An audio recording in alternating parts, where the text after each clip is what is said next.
Airbnb investments in Orlando. What are the benefits? Let's find out.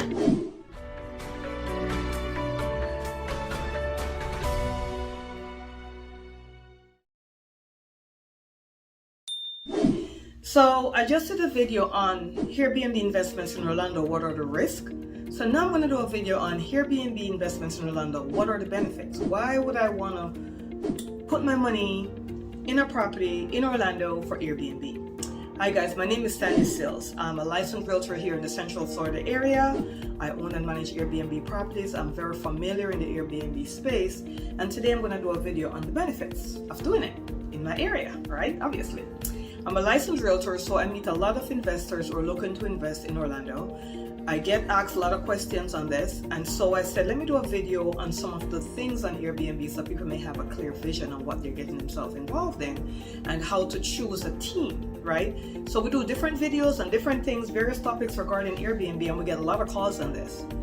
The first thing I want to point out is, even though we're talking about Orlando and Disney World is marketed as being in Orlando, it really is not, right? So Disney World is in the Lake Buena Vista, Kissimmee area.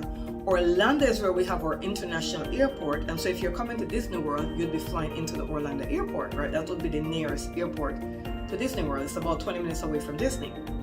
But Orlando itself does not allow short-term rental for a whole house by itself or a whole condo or townhome by itself. Orlando stipulates if you're going to do Airbnb, it has to be, you have to live there and then you can rent out rooms and stuff, right? So what are the areas that allow for full Airbnb investment properties? That's going to be the Kissimmee, Lake Buena Vista, Claremont, Davenport, Champions Gate area. Reunion also as well. Not Celebration. A lot of people call and they're like, oh yeah, we want to do a short-term rental in Celebration. The only place in Celebration that allows short-term rental is the condo hotels. I think they have two there. They have two condo hotels. So if you bought a condo hotel, you could do it there. You can't have a pool home because they're not going to allow it in Celebration. Reunion was built for a short-term rental community, so you could do it there. Champions Gate is a part of Davenport, and when I tell people that, they're like, what do you mean? No, it's not. Champions Gate is different. So Champions Gate is really a part of Davenport. Champions Gate kind of sit between Reunion and Davenport. Little pocket area right here is Champions Gate. And then Reunion is on the outskirts of Kissimmee. Reunion is really technically a part of Kissimmee because they have the same zip code, but they're known as Reunion. Same thing with Celebration. Celebration is also a part of Kissimmee, but they have the same zip codes, but it's Celebration, okay? Just to give you an idea of the areas. So if you're looking to buy a home or a condo or a townhome where you want to just self-manage or have a property management company do it for you, and you want the guests to have full run of the whole property, you would not be able to buy in Orlando unless you bought a condo hotel. There's some condo hotels in Orlando that allows for short-term rental. But if you're looking to buy something, you know, close to the parks and the guests have the whole rule and you want a pool home, then you'd be in the Kissimmee, Champions Gate, Reunion, Davenport, Claremont area. Those are the areas you'd be in, right? So what are the benefits? Well, the benefit is you make money. No, that's not it. Well, that's true. But the benefits in owning an Airbnb property, in regardless of where it is that you're making money two ways. You're making money while the property appreciates, providing that you purchase the property. If you're doing airbridge, that's a different thing. But if you purchase the property, you're also making money as the property appreciates, and you're also making money on the rentals that you're doing. But in order for you to benefit, you have to set it up the correct way. You have to automate it as much as you possibly can. Whether it's self-managing or property managing, you have to automate your Airbnb so that a lot of things is automated and you don't need anyone, or you don't need to be there.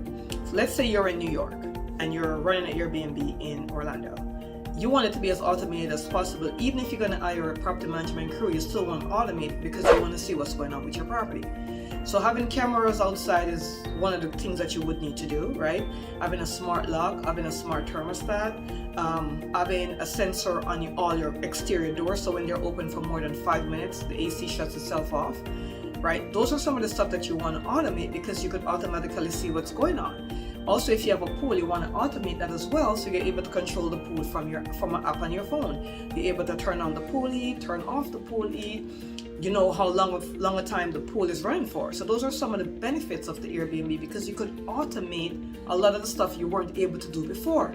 So in 2022, we're in a serious world of technology and everything can be automated, right?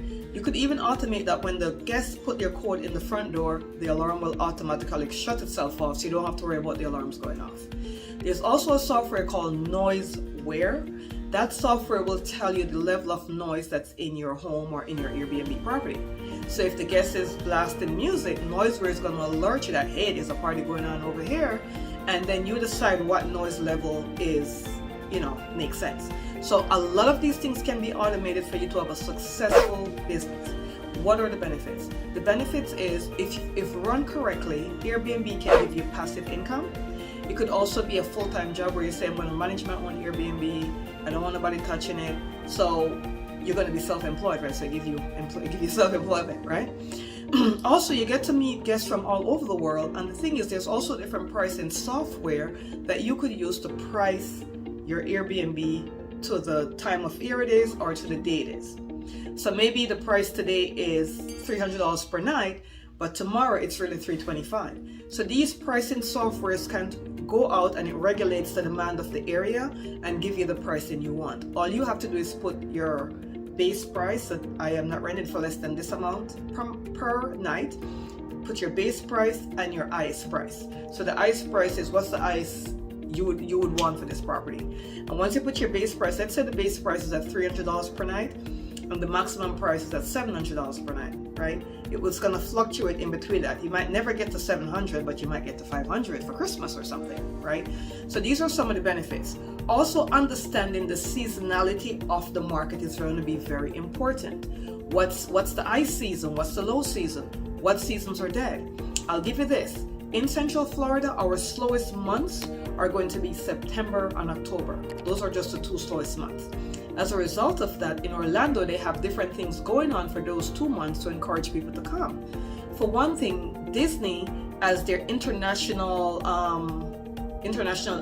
Explore in Epcot, every year between September to October. Sometimes it even goes all the way down into November. So they'll start off like the end of September, goes through November, goes through October into November. It's the international show fair. They're bringing different artists. I know COVID, a lot of things kind of shut down, but I'm pretty sure this year, 2022, all the artists will be coming back. They have Eat to the Beat, where they bring in different artists the whole time. So for the entire, between the end of September to the middle of November, they're bringing in different artists. So they're encouraging people to come in. And people are coming from all over the globe for the international show at Disney in Epcot. Every year this happens. Another thing that happened is in September, Orlando does what we call Orlando Magical Dining. The Orlando Magical Dining is where all the top-notch restaurants, the restaurants that, for two, you probably spend $300 for dinner for two. All these restaurants come together and they do what is called Orlando Magical Dining. So they create a menu, a special menu, which you'll have an appetizer, an entree, a dessert, all for $40. For the last few years, they have done it for $39.99. So imagine that you had a restaurant like Capitol Grill or Moonfish or Ocean Prime or Eddie V's, or these are some of the top restaurants that are in the area, and you always wanted to go, or you came to visit and you're like, man, these restaurants were expensive. Well, come in September, because then you have the Orlando Magical Dining. You're able to go to any of these restaurants and it's a good sized meal, guys. And what they get you on is the drink, right? So it's $39.99. You get a full course meal, but no beverages are included. So of course you take someone out, or you're there with your family or whatever it is, you're gonna want a glass of wine. So that's how they get you. But it's a way of trying out different restaurants for only $40, and that's called the Orlando Magical Dining. So these are some of the things that is done in our area to encourage people to come in. The Capitol Grill, I know for one, also have their wine tasting during the month of September as well, where you're able to taste different wine. They have what is called a wine flight. So like for, I forgot the price, I think $30, you get to try like 7 different wines and all this great stuff. So there are different things that's done in the area, but September and October are our slow months. Why is that important? That's important because as you get your Airbnb, whether you buy one or you're renting one, right? Either way, once you get your Airbnb, you want to know, okay, I'm making what you don't want to happen is June, July, August, you're making all this money, right? Oh my gosh, Airbnb is doing very well. Oh my God, and you spend like crazy.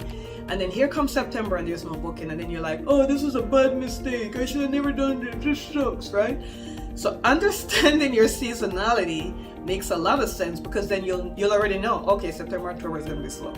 The first thing we do when we talk to anyone, whether they're looking to invest, looking to invest or looking to probably have a Spanish Day properties or whatever they're looking to do, the first thing we tell them is this is the seasonality of our market in Central Florida. January and February is going to be for the snowbirds. January and February is slow as well, but a lot of snowbirds come in our area for those 2 months. So that's when you're going to rent to the snowbirds. You could rent for the month of January. Some snowbirds will rent for January and February. Some of them will rent January, February, March. Now what you want to do is you don't want to have the same rent for all 3 months. January would be the lowest rate, right? February is going to be a little bit higher. If they're also going to stay for March, you want to increase the rent, because March is spring break. So if you want the snowbird to stay in there until March, you're going to have to pay something a little bit higher than what they'll pay for January. So you'll give them so as an example, you could say January is $4,000, February $4,300. If you're going to stay for March, it's going to be $5,000 for the month. So just to give you an example as what to do if you have a snowbird wanting to do January, February, March. But I would encourage you to have them do January, February. Sometimes they want to come from December. Snowbirds will call. They'll say, can we come down like the last week in December?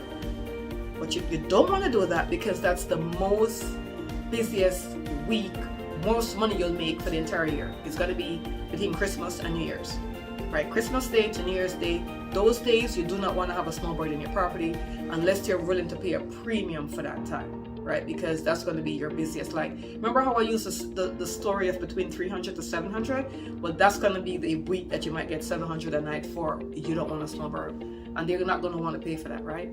So you don't want a snowbird there. So you want the snowbird to check in January 2nd, and in a perfect world, you want to check out February 28th or February 29th if it's a leap year. You don't want them to touch March. If they want to touch March, make it very high so that they may not want to book it for March. You're going to have snowbirds that's going to come back each year. So if they come and they like a place, they might rebook it. They might be saying it this January, February, and they're like, can we rebook it for next year, 2023, January, February, which is great, because those two are slow months. So the best thing is to have a snowbirds in there for January and February. Now March, April, May, June, July, you should be booked. May tend to be a little bit slow for whatever the reason is. May, I don't know what goes on in May, but May is one of those months where it may not be as great as April, but May would still take you through. Then you have June and July, which is supposed to be booked out. You should be booked out for June and July. Then we get into August. August is great, and then September will start to slide down. So if we could get another person to rent for September and October, that would be great, right? And sometimes you do, because there are people coming into Florida. And here's another thing, guys. If you're going to do short-term rental, Airbnb, short-term rental in Florida or Central Florida, you also be aware that people are also looking for temporary housing. There are people that are looking just to rent for a month, 2 months, 3 months, because they're either relocating and they haven't found a home yet, or they want to come and kind of look around the area to see where they want to live, or they may be buying a home and it's not ready yet, so they relocate for a month or two. Or there are also people that are coming from out of the country, like Europe, Dubai, Mexico, wherever, and they come to stay for a month or two, believe it or not, and they're looking for a short-term rental. So these are the people you would rent for a month or two, and they do exist. You could get them either on the platforms, or you could also put the property on Zillow.com as a short-term rental. So those are some of the things that you could do as well, okay? So you could rent it out for a month or 2 months, but if you're going to rent out for a month or 2 months, you want to do January, February, September, October. Those are the ones you want to choose. So that's some of the benefits, that you don't have to rely on the platforms. You could also rent it out for people that are looking for temporary housing.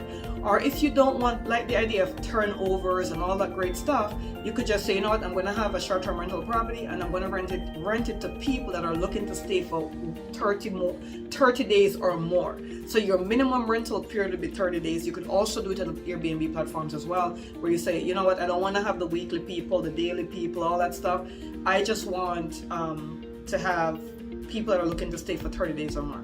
You could also do that, right? So there's a lot of there's a lot of benefits in having the Airbnb. And then you have to also make sure that you're differentiating between the people that are staying for a month or more and the people that are staying for less than 30 days.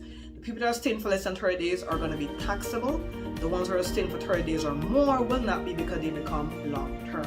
The video is getting long and I don't like doing too long of a video. So again, my name is Sandy Sills. You can call or text at any time, 407-791-4713. Our information should be on the bottom or on the top here. I'm a Central Florida Realtor that specializes in Airbnb properties, and I also own and operate them, so I know how to purchase them, set them up on the market, and make them profitable, and my clients could tell you I do that for them every time. Thank you so much for listening, for watching.